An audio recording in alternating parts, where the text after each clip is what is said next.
Hi, my name's Mike Turner, and here with me is Kieran, and this is the Monday Night Football Show, and it's number 26, Kieran. Number 26. I've got that right, I think.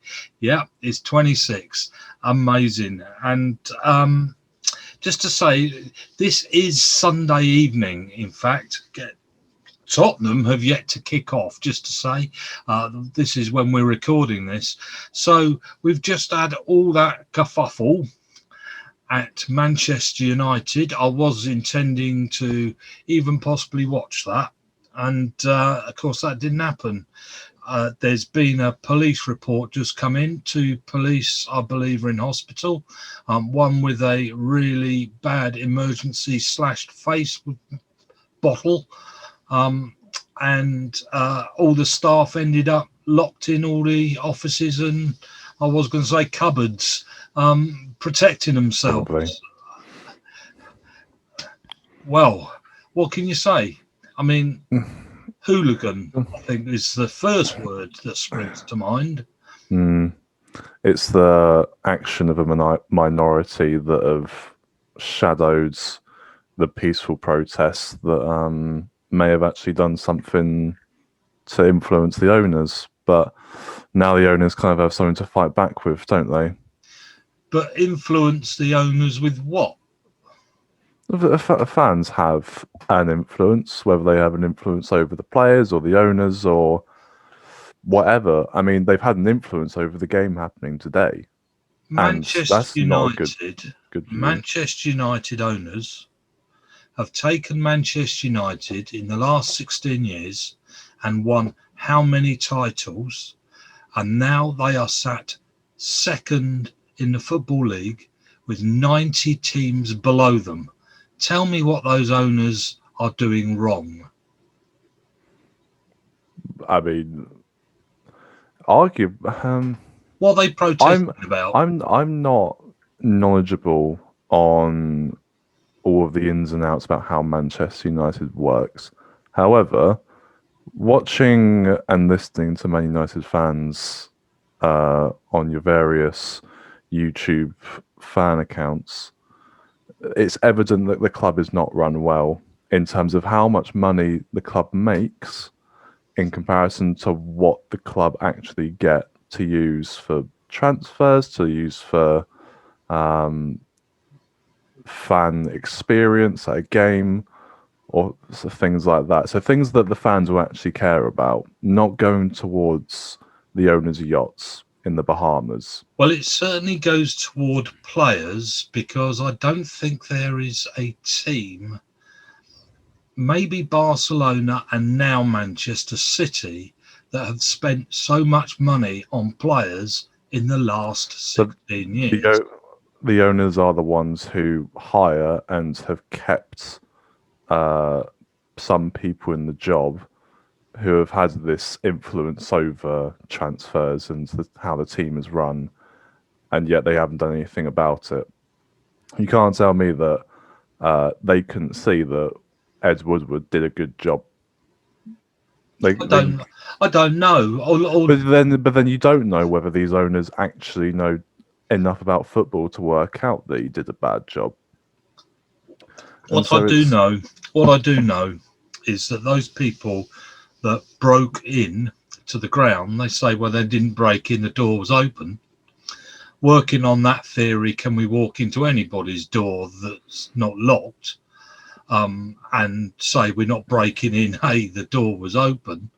No, it is breaking in. And they say, oh, but we're allowed to protest. It's not their ground. They break in. They stop a game going forward. They put 2 policemen in hospital and all the staff are locked away in rooms because of the protesters. Okay. Do you think those protesters had a clue of what they're protesting against and what they want instead of? I would like to think they do, but the problem is that a lot of fans' viewpoints about what they want to happen are so unbelievably realistic. And so, unfortunately, we're at the sort of stage with football and with how well, really how society is run and how money is run in football, that we are way past the stage where the ideals for a fan are never going to happen. For example, it's been said a lot about this 50+1 rule, in which fans pretty much own half the football club to ensure that decisions like the Super League don't happen. That's never going to happen. Well, how could they afford it? Yeah, They'd have to exactly. have a flipping good job to afford half of Manchester United, wouldn't they? And you're going to tell me that the Glazers are going to stick around to only have 49% max of Manchester United? They're not going to do that. Of course not. You can sell it the other way. The fans could have owned it and sold it to them, but it won't be going the other way. I mean, that's daft. And they couldn't afford it. No, of course they couldn't. I mean, blimey. I mean, you've got to be joking. I mean, how many billionaires do they think are standing on the terraces? How many billions would it even cost? I don't even want to think about that number. Then there was Liverpool this week who turned down a £3 billion offer. And considering how much the FSG bought them for, which was 300 million, and they're turning down 3 billion. Yeah. Flipping heck. Yeah. Well, it's a world business. I mean, I don't want to find owning it, but would they be running it as well, just out of interest? Would they have all these people running all the shops and Doubt it. No. They're not going to take as much of an interest if they do have this 49%. I mean, could me and you have a clue about running Wycombe Wanderers? No, of course not. Of course not.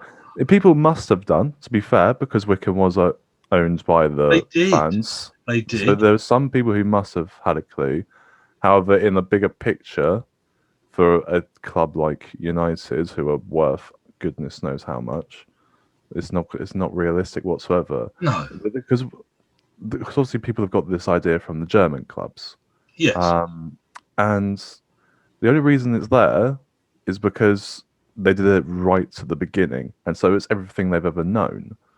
You can't change it once it's once this system has been in place for so many years. It's not going to happen. Of course not. They're living on a cloud. And this is why I asked, do they really know? I mean, I don't believe the ones that walk through the door and kicked a ball round on that pitch, threw bottles at police, I don't believe they know what they're talking about, all right? I believe they're just hooligans, they're just yobs, all right? I think if you stood outside with a banner or whatever, I'll give you the shadow of the doubt that you're actually protesting against something you don't like. I would get it about you don't like the Super League and you don't want to go in it. I get a bit confused about complaining about the guys that own it, considering, as I've already said, you got 90 teams below you and you've won how many titles since they've been running it, which would suggest they're actually running a successful football club. And if that's not good enough for you, what is it you do want? But all of that baffles me, and I think it's with any protest on any street about anything, you're always going to get Mr. Dickey that turns up for a laugh. And I think that is possibly what's happened. I think in general with most protests, a very low percentage result in something changing, in my opinion, from what I've seen. And this one is definitely one of those that nothing's going to happen of it. The Glazers will still sit there and be like, oh, well. But they're not even here. It's just a match called off for a day. That's all it is. They're not even here. They might not even hear about it for all we know. I mean, what do they care? As we said last week, the owners care more about the casual fans who spend more money on the club as opposed to these fans who are very much a minority and are passionate about the club but don't contribute towards the wealth of the club. Exactly. And so they're not going to care about what's No, just and this might actually be a bonus for them because it's good advertising about Manchester United. Yeah. It's in the newspapers, Yeah, isn't it? absolutely. I, thi- And you bank know, holiday tomorrow, so people will still be able to watch the game. it's on tomorrow, is it? I'm going to assume it is. As in tonight, Or today. tonight. I don't know how they normally do this sort of thing if a game's postponed. I don't see why they would leave it. The only reason I can think they would leave it is because United have a semi-final, don't they, on Thursday? Well, does that mean that's their fault then? Yeah. I don't mind United fielding an under-18s against us so that we can hopefully win. It'd be embarrassing if you don't. It would be embarrassing. Is there anything else you want to say about this? Because I was listening to a interview with the guy that looks after all the money at Real Madrid, and Perez.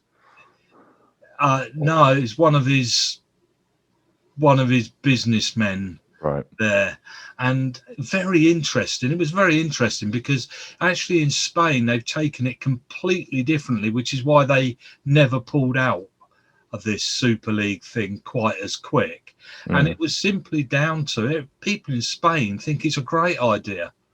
I'm sure they do. Because their league is as dead as a dodo, basically. And they saw it as an opportunity to start watching decent football. Well, this is probably where Perez, Real Madrid's owner, got the idea from that teenagers aren't interested in the Champions League anymore. That's probably where he got the idea from. Yeah, because nobody's interested in Spain. No one's interested in football in general in Spain, apparently.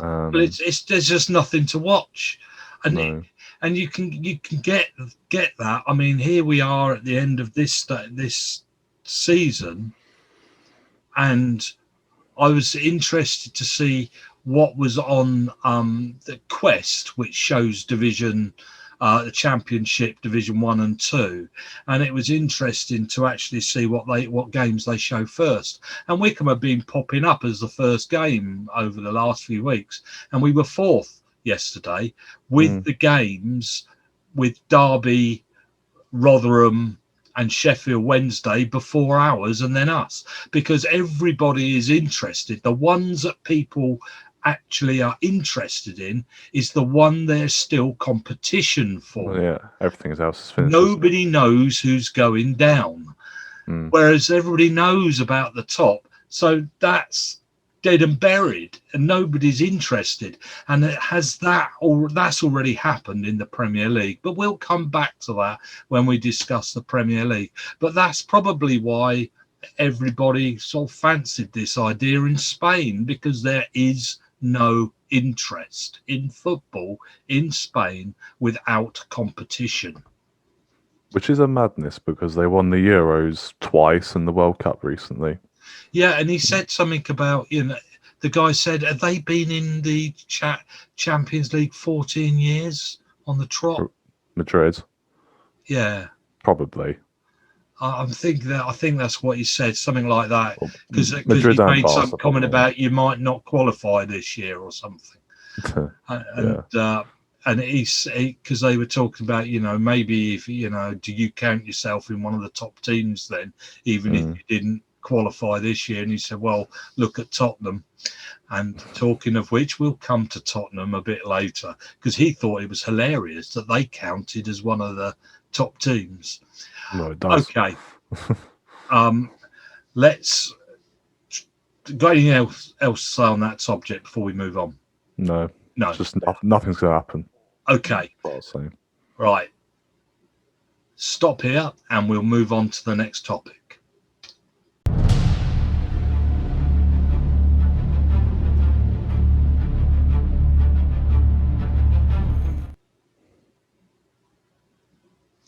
Okay, next topic is it's Kierans Quiz time.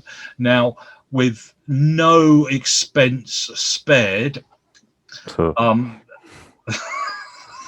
I have gone out and spent £4 on 2 books to put on. This was probably the mistake, that I've put it on the Kindle, which means I've got to turn this on and work it. And one is a Liverpool quiz book, and one is a Premier League quiz book. So I realised how difficult Kieran finds these questions. So I thought I'd try and find them easier for him. I feel like you could have found some quizzes online, you know. I feel like that could have been a possibility. Right, okay, here we go. Are you ready? Now you have to keep I suppose I could jot down how many you get right. So we'll start with the 5 Liverpool. Okay. Mm-hmm. Who has made the most appearances for the club in total? A, Ian Callaghan, B, Emlyn Hughes, or C, Phil Thompson? Callaghan. You're right, Ian Callaghan. Right. Very good. I'm impressed. Second is Carragher. Is it? Yeah. It doesn't tell me that. No, but I just know. I just want to show off my knowledge. Good. 2, who is the club's record goal scorer? Ian Rush. Robbie. What? Ian Rush. Yeah, it's all right. You just, oh dear, I knew. Come on, mate. These aren't very difficult. Who has won the most international caps whilst a Liverpool player? Jamie Carragher, Ray Clements, or Steven Gerrard? Not Carragher. Was Clements English? Or was he Scottish? I'll say Gerrard. Gerrard is correct. Just for an extra point, can you tell me how many? 120. Close. It was 114. Number 4, who has scored the most hat-tricks for Liverpool? A, Gordon Hodgson, B, Roger Hunt, or C, Ian Rush? Hunt. No, Gordon Hodgson. Who's he? Do you know, I was wondering whether you know who he was. You're going to have to look it up, aren't you? Number 5, who has scored the most penalties for the club? Steven Gerrard, Roger Hunt, or Ian St. John? Gerrard had quite a lot. We'll go Gerrard. It was Gerrard. Now, there's the easy way to remember that, really, or a good way of remembering it. Do you think how easy it is to get penalties today? Whereas what counted, I mean, you could get kicked in the face and that wasn't a foul a few years ago, you know. You know, you could stamp on his head and it was an accident, you know. Yeah, but we were quite happy with Gerrard's, or the era that Gerrard got penalties in. Everything was okay back then.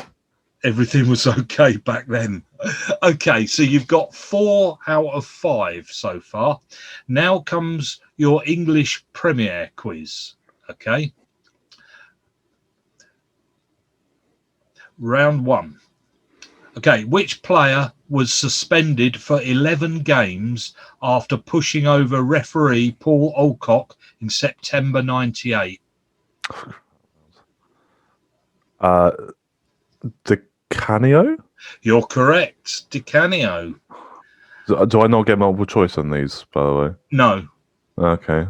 You've had your easy ones. Yeah. Which Colombian striker signed for Aston Villa from River Plate for 9.5 million in January 2001? 2001? The year Kieran was born. For 10 mil? That's a lot back then. Yeah. For Villa. Oh, I don't think you'll get this. Colombian. You didn't have many foreign people from like Brazil for 10 mil back then. I don't know. No, I don't know. It was Jean Pablo Angel. Oh. I thought I'd actually memorize the name if you told me, but I don't have a clue. No, I didn't think you'd get that. Who has scored? Oh, sorry. Who has scored the most goals in the English Premier League? Alan Shearer. Alan Shearer. Yeah, that was easy, wasn't it? Number 4 of this section. Who is the most expensive player to be signed by a Premier League club? Pogba, You're right, Pogba. which is quite funny. Yes. Thank you for that. Says Mr. Liverpool here about a Manchester United player. Number five. Which team did Frank Lampard move to from West Ham in June 2001? Chelsea. So, Kieran, you got... Would have been a harder question if they asked where's he moved from. Don't worry, there's a few easy and a few difficult in there. But what you've actually managed to do... 8. You got 2 wrong. Not very good, really. Better than last week. So, how did you all get on out there? Tell us. Leave a comment. Did anybody beat Kieran? This is what we want to know. I could send you a little sweetie or something. Okay. Sure. And now on to our next topic.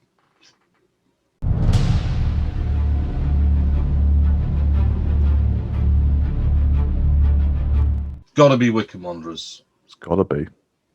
What did we reckon then? I mean, first of all, what a goal. What a goal. What got to be said. He scored quite a few baggers this season, actually, to be fair to him. 7, isn't it? He's now scored. He scored 7. 3 of them have been absolute worldies for Wycombe, because it never used to be that we'd ever score goals from outside the box, but he scored quite a few, to be fair to him. Well, there used to be things that banged somebody on the back of the head and rolled over the line, wasn't it, really? Or running into the goalkeeper and you trip over and the ball sort of wiggles over the line. Now, where he's actually taking shots at the goal that go off the ground and into a corner. Well, I mean, they gave him enough space, to be fair, to have that shot. It's completely stood off him. Well, I mean, of course, me being the loyal supporter I am, I only saw the highlights. But they were still we did have our few chances in the first half, which we could have made into 2-0, 3-0. We were better than they were.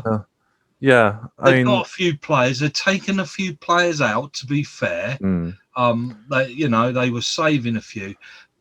But which is probably understandable. But still, very mediocre is what you could probably say. I noticed in the interview afterwards, Woodgate said that it was a hard pitch to play on. And I was like, I'm not sure our pitch is that bad compared to a lot of others to make any comment about it. Isn't Wycombe's one of the best? Maybe not one of the best, but it's definitely not bottom 10, let's say. It's an excuse, isn't it? It is an excuse, isn't it? It's a very weird excuse, because he might be playing on Leeds pitch next year, then he's going to have a problem. I mean, a decent excuse would be the fact you're playing Wycombe. It's just such a different type of game to any other game you play. But he didn't. He used the pitch for whatever reason. But how Stewart kept out that shot from Brooks towards the end, I will never know. Like, flipping heck, fair enough. And yeah, it's great. Like, we're not relegated. like, of course we probably will be, unless we don't have the R written next to our name until the last game, which is like, it's such a fantastic achievement. But it sounds probably quite pessimistic, but it's like, we could go down on goal difference. It sounds amazing, and of course we're all very proud of what we've done, but we were that close staying up. And one achievement that would have been, it's a great achievement anyway, to be honest, what we've done. But imagine if we had stayed up. Just one, like maybe that Swansea game where we concede 2 in the last 10 minutes. Sort of thing. If there was just one of those that just didn't happen, then who knows? But so close. We've had some fantastic results, haven't we? And beating Bournemouth is definitely up there. You can always look back and say, but if only we'd done this or only we'd done that. So you just take it. I reckon every team can do that. Every team. Well, it's So you can say that, and you can also say 5 more games in this season, and I'd back us to stay up. oh yeah, I mean, Sort of if you thing. look at those other teams, if you look at Derby, I mean, But yeah, the form that they're some of them are in are really so poor. depressing, and Rotherham, they're just so depressing. Sheffield Wednesday, not so much so. They're having a fight about it, but Wycombe is good fun, and everybody seems to be rather, it's still enjoyable. For goodness' sake, why is it enjoyable when we're bottom of the league, Kieran? We didn't used to say that, did we? When we come bottom of League One, it wasn't always that enjoyable. I think it's enjoyable because we're still playing top teams who we don't normally compete with, and we're getting And some we stand results a against. chance, Yeah, we're getting and we results are against these winning teams. some of them. Yeah. But another thing is Ainsworth's comments after the game. He sounds very optimistic and sounds very loyal in terms of him being at Wycombe next season. Like Thank a lot goodness. of his comments are like, I can't wait to go again next year and try and get Wycombe back up to the championship. It sounds very I am staying sort of thing. Well, I am going to write him a letter and say, he's not the only one that is proud of. So are we. I think, I know running the youth club, it's nice. Occasionally, really only occasionally, you get a nice letter saying, oh, thanks for all you do and blah, blah, blah. Normally you don't hear a word. And it's nice to actually just hear somebody actually complimenting you on your job, and I will do that to him. And I will say, hey, fancy coming on the Monday Night Football show? I will ask, and we'll see what he says. I mean, I can do it now because he's only got one game left, so I can do that. I'll probably send something off this week and see what happens. You never know. I mean, you never know. He came to my school once. I know it's probably a different kind of organization, a school compared to your YouTube channel. However, not as successful. The school, arguably not. Arguably not. No. But yeah, in terms of like we can go on about a performance, every day sort of thing. However, what we probably want to talk about more is, what we've done this season and how well we've done. And I'm sure we will when we do like a review show sort of thing. But it's weird. Well, we got to, haven't we? Even when we got promoted, and even when I used to watch Wycombe week in, week out, regardless, and obviously I haven't this year, I've probably watched 6 or 7 games in full. I've never been prouder of Wycombe. It's really weird because it easily could have been that we finished on 10 points, like realistically. Yeah. Well, 17 is that the lowest? 17 is that something like that? Yeah. But out of 45 games, we've got 40 points and we've won 10. I know. It's insane for a team like Wycombe, for a club like Wycombe foremost, and then a team like a lot of these players played for us back in League Two, and they're able to compete this well in the Championship. There's something just like so special about that, I feel. I thought there was 2 interesting points about Saturday's game. Number one is he didn't play his normal system. I say normal, the one that he's used that's been so successful recently. He played a back 4. Okay, that was the first thing. The other thing is he left out loaned players at the back. Right.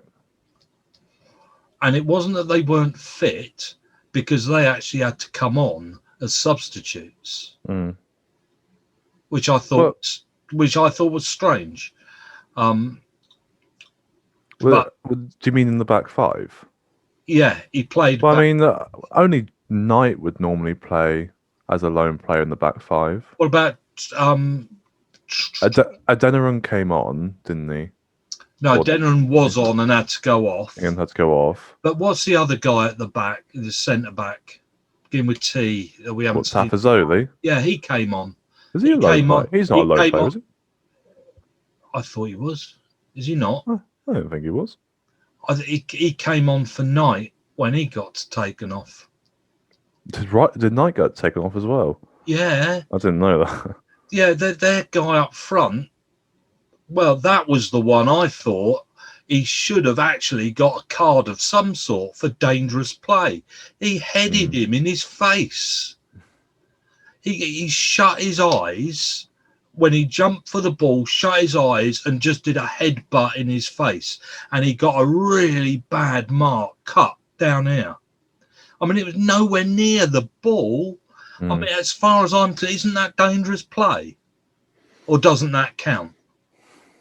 If it's your foot, it's dangerous play. But why doesn't it count if it's your head in somebody's face? Isn't that dangerous? You do wonder. And that was twice that guy did it. He was tall, big, jumps for the ball, and then shuts his eyes and just bangs what's in front. And Wycombe had to take 2 players off for him. I'm sorry, I don't get that.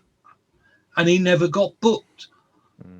Why not? It's one of those, isn't it, where it's like it's maybe not a challenge to give a yellow card to, but he still injured a player. Yeah, dangerously. Yeah. Tafazoli isn't on loan, by the way. Oh, is he not? He's a Wycombe player. Oh, right. I just took it for granted because he's good. I mean, he was at Hull last season. Was he? Right. But no, he's one of us. He's one of us, right? Because Onidinma didn't stand out in this game against Bournemouth because he wasn't used.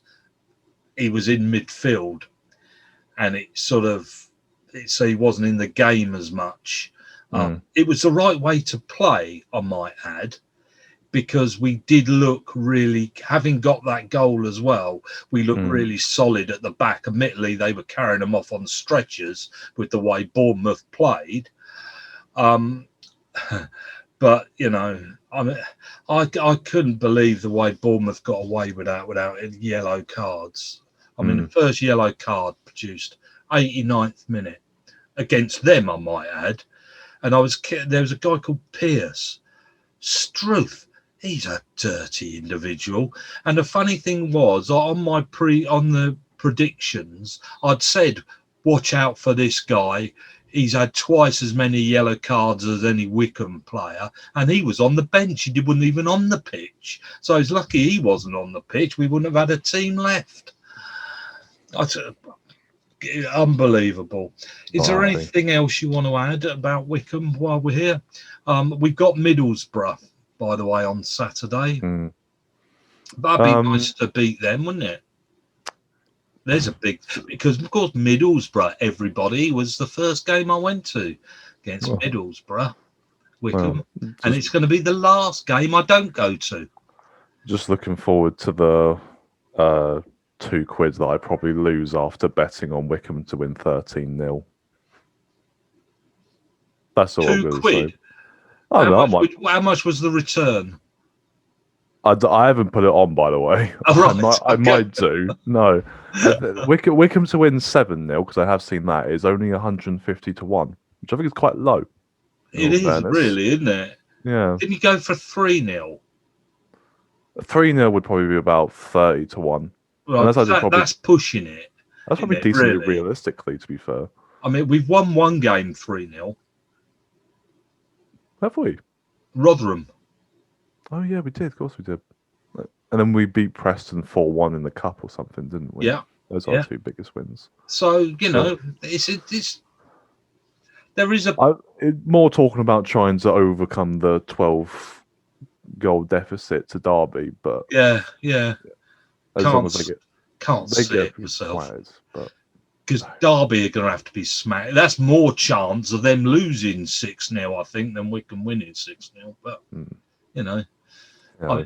Wayne, well, we'll come to that just right now, I suppose we move on, discuss championship and the two teams. Okay, let's move on.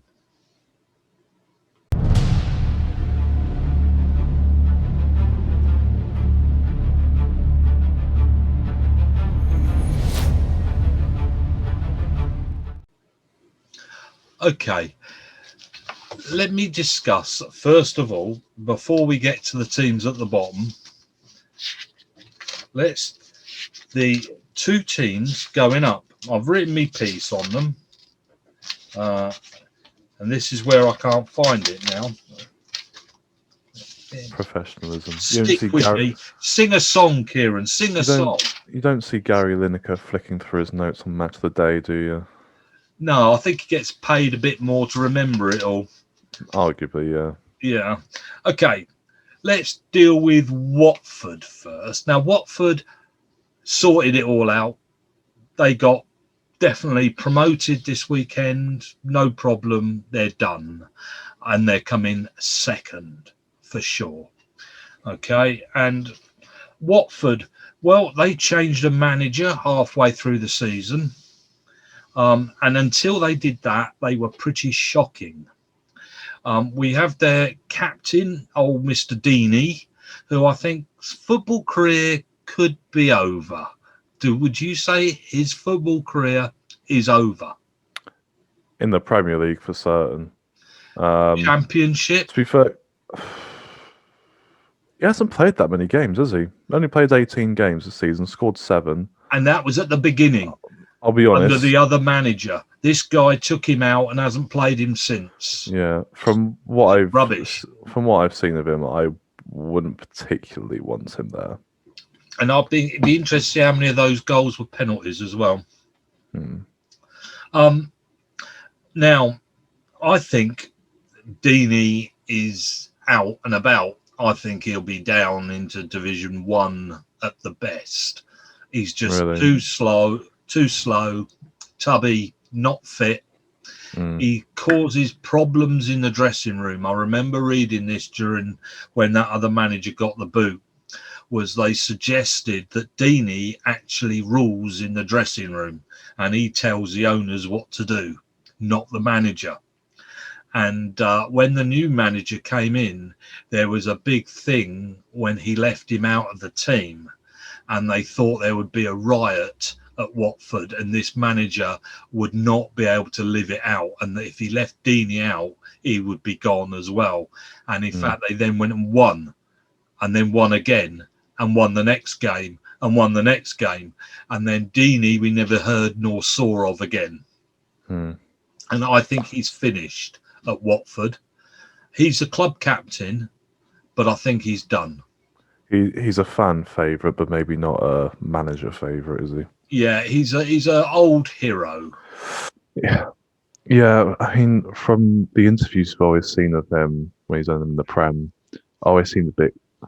Don't want to judge someone's personality based off an interview, but he does always seem a bit cocky and seems a bit full of himself, despite the fact that he's not that very good at football anymore. That's right. Yeah. Rates himself higher than everybody else. Yeah. Now, their problem is this. Their defence is very strong. They're good at the back. Up until Christmas, they couldn't score goals, very many, and that was their problem. Their attacking was very weak. Their defending was very strong. When the new manager came in, it took a while. He sorted them out, and the players worth mentioning are a guy called Sierralta, who's a centre-back. Sierralta, I think his name is. Yeah, Sierralta. He doesn't get mentioned that much, which is a bit of a shame, really, because you've got people like Sarr and Pedro, etc., who always get the headlines, and yet it's their defending that has been great this year from the start. The other guy worth mentioning is a guy called Will Hughes, but his problem is he struggles with fitness. If he could keep his fitness, he would be great, but he's just comes and goes into the side all the time, and that is going to be a problem for him. And I wonder whether when Watford move up, whether he will keep his place in the Premier League because he seems to have a problem with that. A bit like Sturridge did for Liverpool in the last days. He was never, he'd come Never back fit. for 1 week and then he'd be gone. And in fact, same as what's his face for Arsenal, the centre back at the back. David Luiz.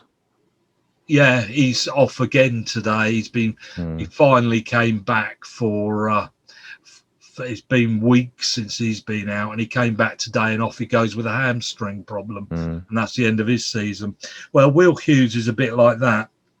He's been linked with a few top clubs in his day, Will Hughes. So he's that sort of level. He's like Spurs, Everton, kind of. Yeah, if he could only keep it together for a while. He is good. But the one I will mention, because he has made a big difference, is Sarr. His pace and his attitude are brilliant. He doesn't give up. He shifts it something rotten. His dribbling with the ball is brilliant. The ball sits on his foot like it's sort of magnetic, and his finishing is just top class. If you look at his sort of expected goals and his expected goals is lower than the goals he scores, meaning he does seem to pull them out of the bag, He's worth about 40 to 50 million, they reckon. He won't go. If Watford lose him, Watford will be straight back down. I think they might be anyway. His weak point. Go on. No, I was just going to say, I wouldn't be surprised if he goes to Liverpool this summer. Same nationality as Mane. He's very good friends with Mane. Very, very similar attitude, pace, that sort of thing. Wouldn't be surprised. He does have a problem, though, and that is his crossing is shocking. Can't cross the ball. And there is another problem, is he's not very good at the back. Unlike Mane, he doesn't seem to get over the halfway line to go and help at the back. And last, about the negative stuff, is he gets caught offside so often. He's got the pace and he can keep hold of the ball and good at shooting, but he doesn't seem to look to the right and left to look at where the linesmen and the defenders are. He's scored 13 goals, 4 assists, but he only produces 1 tackle a game. So his defending is a little bit on the weak side. He doesn't go in there. He sees himself as the guy that scores the goals. Doesn't see himself as the defender. No, and it'd have to be if he's a Liverpool player. Indeed. I mean, look at Mane all over the pitch, isn't he? I mean, Mane spends as much time at the back as he does at the front, and that's all the time he's on the ball. Now, Watford's style of play is very possession sort of looked at. They are always 75% possession. Very Liverpool again. They're into short passes, through balls, and they play with width. I mean, they're almost like a carbon copy of Liverpool in the Championship. So they steal balls from the opposition, they play through balls, and he's on it quick, and he finishes the chances they get. But they have a couple of really big weaknesses. One is aerial duels. They do not win them. They're dreadful at that, and they commit an awful lot of fouls in dangerous areas, and therefore give free kicks that they end up that causes goals. They're giving them away left, right, and centre. And where that comes from is their midfield. Their midfield is the weak point of Watford. They do not win in the air, and their fouls that the midfield commit are because they can't win a tackle. Do you think Watford will survive in the Premier League? Maybe for 1, but not 2 seasons. I don't think so. I don't think they've stood out enough. No. that I just can't see it myself. I mean, from when we played them, they weren't good enough. I know you can't touch on what game, but for example, against us, they weren't good enough. No. And they weren't good enough in the season they went down. And I'm not sure they've improved enough to suggest that they can do that again. No, I don't think so. Now we come to Norwich, and we'll just do Norwich and the Championship. Norwich were crowned Championship champions again. They lost 7 games. Their goal rate is 1.57 goals per 90 minutes. So they're knocking in, not bad. Their defence is 0.75 goals per game, which isn't bad, except although they're scoring a few more, the last time they were in the Championship, it's the same defence record of 0.75.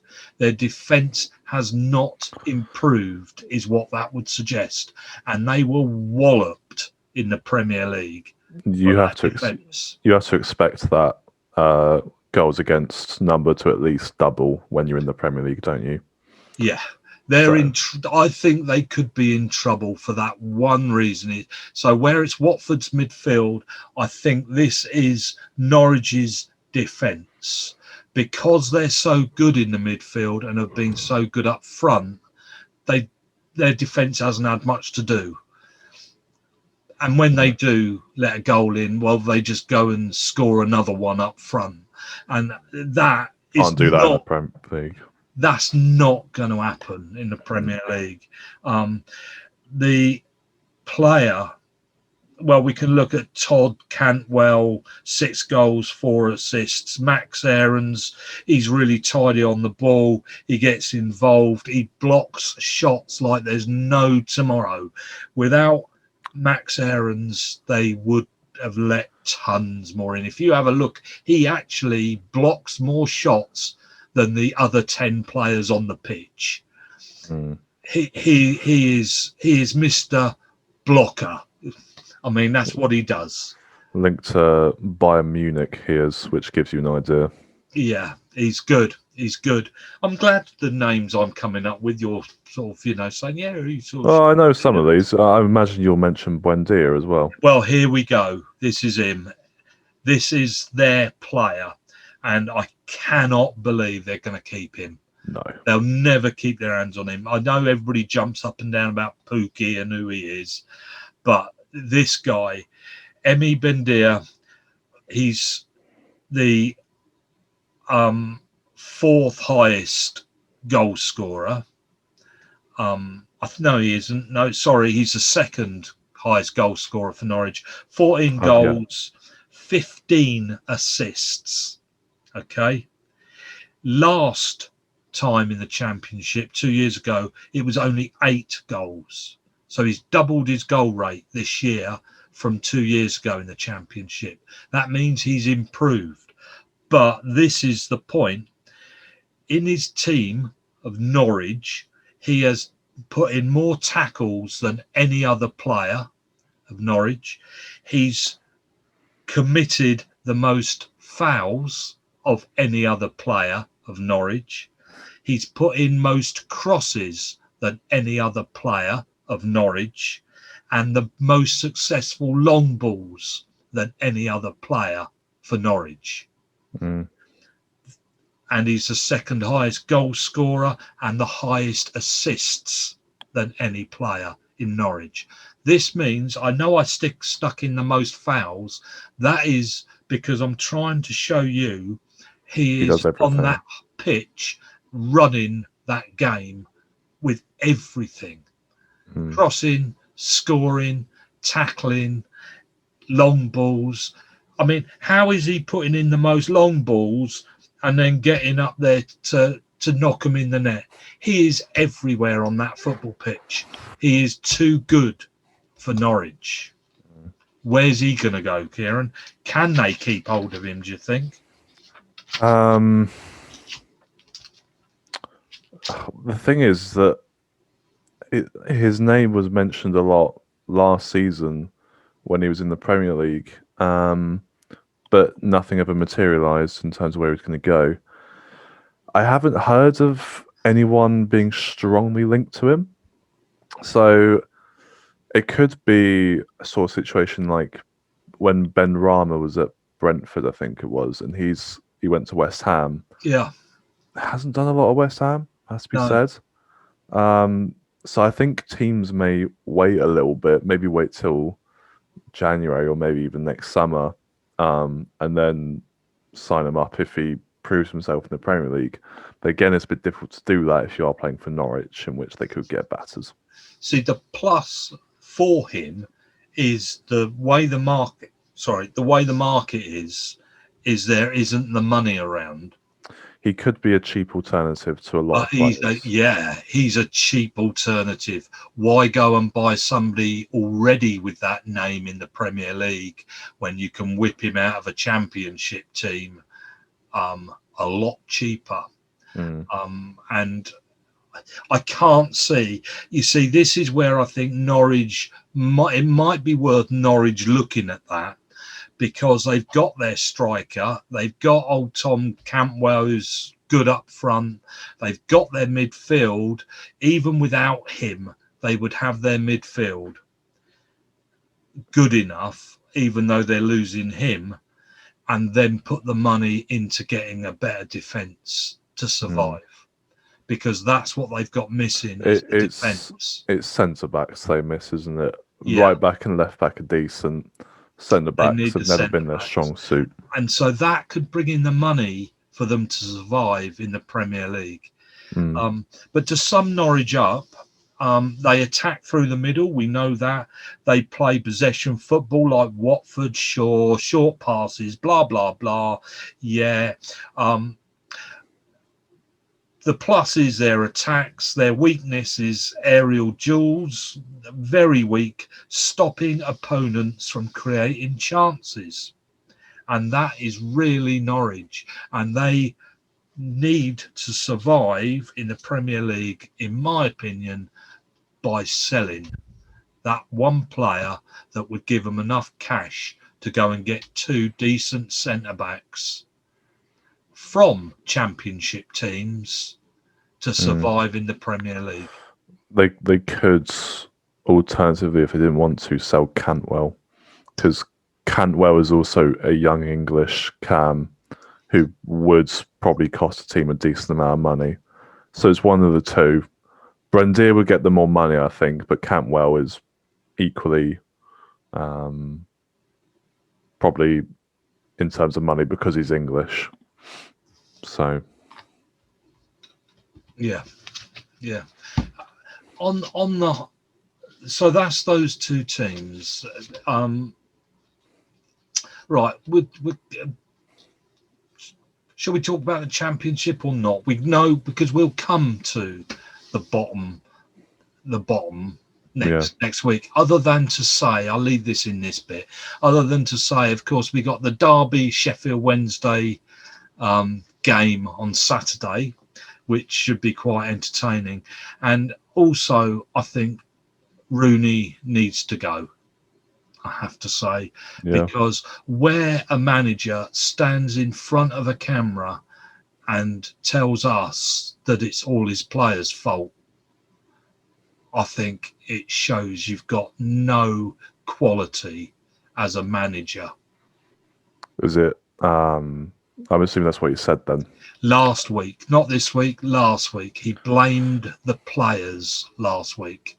And to blame players does not, showed this week, it does not produce a team with a backbone. Maybe that's a similar mindset to Ronaldo, because Ronaldo has said he would never manage because he had too high standards, and know that he would put players under the cosh, maybe similarly to what Rooney's doing now. Yeah, he doesn't want to be blamed. He's blaming somebody else, and you cannot. I'm afraid that's not the job. And I think Rooney has got to go. He was an expensive mistake, is what I think Rooney was. I think they were daft to actually even look at him. I think that was absolutely daft. Okay, on that, so amazing. Think Wycombe could be going down with Derby, but we'll wait and see, and Rotherham included. Right, we'll change here and go to the next topic of the back line. We are on an hour, by the way. Well, ready? It's 8 o'clock. Right, quickly, the back line.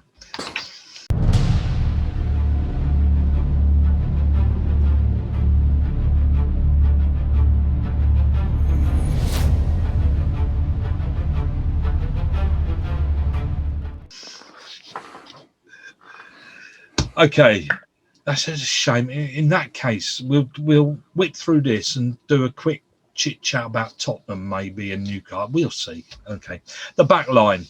Okay, here's a load of names given. I was interested. I was listening to Mr. Pundits again, coming up with what they were calling players at the back, and I wonder whether they even know what they're talking about, because I didn't really. And so I've put all the names they've given or people give to the back line of 3, 4, or 5, and I've come up with all the names, and we're going to say what they are.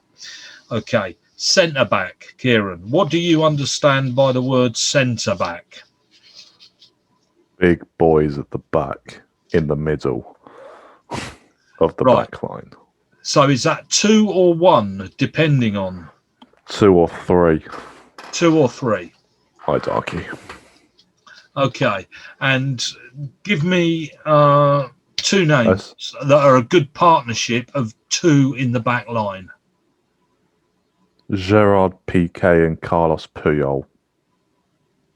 Right. Who do you think? I was just going to go for Liverpool's partnership, but I probably mentioned that too much. Stones. How do you think he's getting on?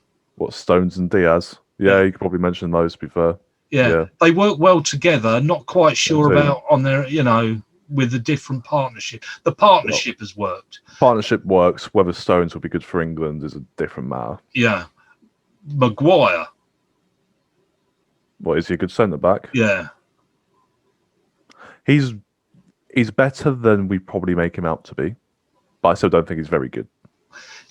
I mean, do centre backs? There's out of the 2. When you let's say you got your back 4, okay, you got 2 centre backs. Aggressive? Do they have to be aggressive? At times. Yeah. What about different styles of centre back? Can you get different styles? I mean, you've got your style of centre back who doesn't want to have to slide into tackles, or you have your centre back who does it for fun. And what about creating? I mean, centre backs can now. I mean, once upon a time, you used to have your. Oh, let's remember this. 4-3-5 was the and you had your 2 centre backs, and they were there. Can't have 4-3-5, mate. 4-3. Why? Because you got 2 more players in there from somewhere. 4-3-3, 4-4-2. What do you mean? Oh no! It was 3. So I don't know. You had a left back, right back, centre back. I don't know. But anyway, what I mean is, what I'm getting to is they can be ball winners and stoppers, but they can also be very creative, because Liverpool have missed their Mr. Centre back who produced all the long balls. Yep. They put them out wide. Don't Actually interesting, because Van Dijk obviously was the best one. Second best one was Lovren, but we sold him. Yeah, I agree. So there's your centre back. That's what a centre back is. Okay. Sweeper. Heard the name? It used to be called Libero. Frank the Burr. No, Libero. That's not a name of something. Oh, you mean? Oh, right. Yes. Okay. That's where it came from. That's what they call it. Yeah. This is a free bloke at the back. He's free. That's why he's called a sweeper. He sweeps up. and puts it out. And he's can be in the back, but he's a completely different creative player. Now we don't have them anymore, do we? No, just looked up an example of who that could potentially be. Franz Beckenbauer is the most famous example. Yeah. Do we just not? Why? I wonder why we don't have them anymore. Because it's a spare man at the back, but usually is it because we no longer do man marking, and therefore you have your free man? Yeah, now they have spaces that they protect. Everything is all about space and maintaining a shape. If you have a sweeper, they don't really fit into that shape. Yeah, I mean, when you have players that don't do what they're supposed to do, that everybody knows about, just a roaming player, it doesn't help the team structure, does it, anymore? The team don't like it. No, it just causes confusion, doesn't it? Especially with a really tight line at the back. You've got a sweeper knocking around. Nobody's got a clue, have they? No. It doesn't work anymore. So we don't see sweepers anymore. Next one. Well, you have your flat back four. And is this how most people now play? It is, isn't it? Your left back, your right back, and your two centre backs. It's the most common. It's it probably always has been. What about a back five or back three? Is it a back five or a back three? Is one the same as the other? I think it comes down to what your manager's told you in terms of tactics. There's no definitive answer. I think we'll go with Wycombe. Wycombe, for example, play, I would argue, a back three most of the time. Or actually, probably a better example is Chelsea under Conte. They were more of a back three. Back five is your Newcastles and your West Broms when they go to Man City away. Well, they go anywhere. Or Liverpool back five, don't they? Yeah. They're a back five. Start. Yeah, I mean, quite often it can be a back five in defence and a back three in attack as well. Yeah. And this is what I think strange about Liverpool is we get onto the word wing back, but that, I mean, Liverpool almost play with wing backs in a back four, don't they? Yeah, because they have their CDMs, either Henderson or Wijnaldum, covering. Yeah. Where so your midfield come out as fullbacks, while your fullbacks go up as wing backs. Yeah, and then your actual wingers just go wherever the fuck they want. Yeah, yeah, like Mane. Yeah. So it's all very So can a fullback be good at being? How am I getting this? Fullbacks and wing backs. This is where England get a bit confusing because you don't know what he's looking for, Mr. England manager. No. Because people complained about Trent not being a very good fullback. But that's not fair because it depends what job you've given him. Well, if we're going to go for what Southgate should do, he should make it clear what he wants. He should make it clear to realistically the general public about what he wants, and then it can be understood by everyone why he may pick Reece James over Trent. Yeah. Because they have different qualities as a fullback dash wingback. Yeah. And it depends how your team is set up with who in it, depends on what works and what doesn't. And I was thinking of Alonso, you see, because he used to play a lot. And he was brilliant at some things, not so good at others. And then when Lampard took over Chelsea, he was left out. And now they're playing a different system again. He's back in because he's good. It's mad how a back five literally, or back three, wing back, changes Alonso's complete mindset and style towards the game. He's the one that it's so evident as to how much it changes a player.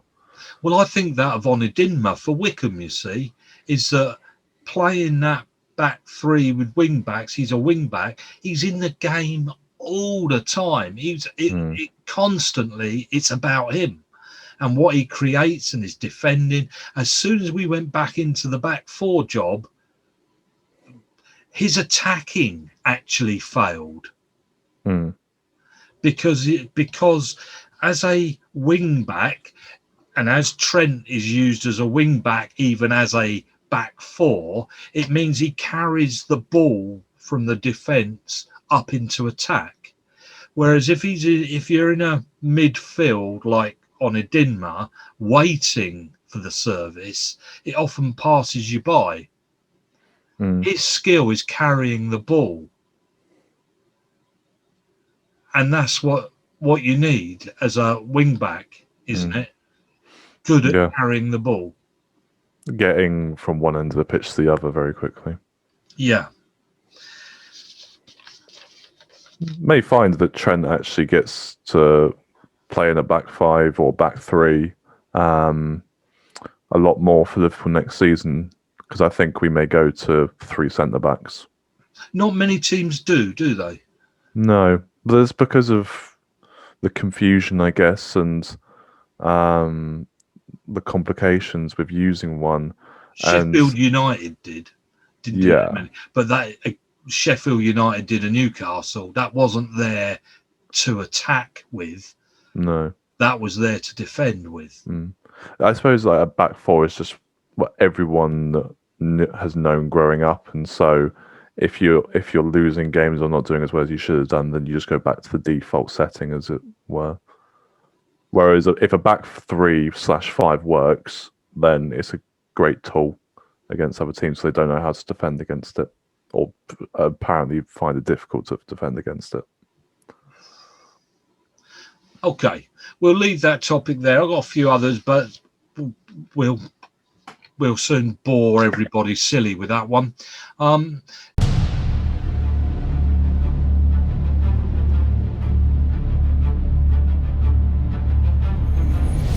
Okay, then we'll leave that here, and we'll say, well, we'll just leave that here. We can talk about Tottenham maybe next week. I want to talk about Tottenham and where they go from here, what they do with the players that they have, which ones they sell, which ones they keep, and where to look for a manager, for goodness sake. How do you replace God? That's what I want to know. And with that, we'll say goodbye. So say goodbye, Kieran. Goodbye. And I'll say goodbye as well. Bye.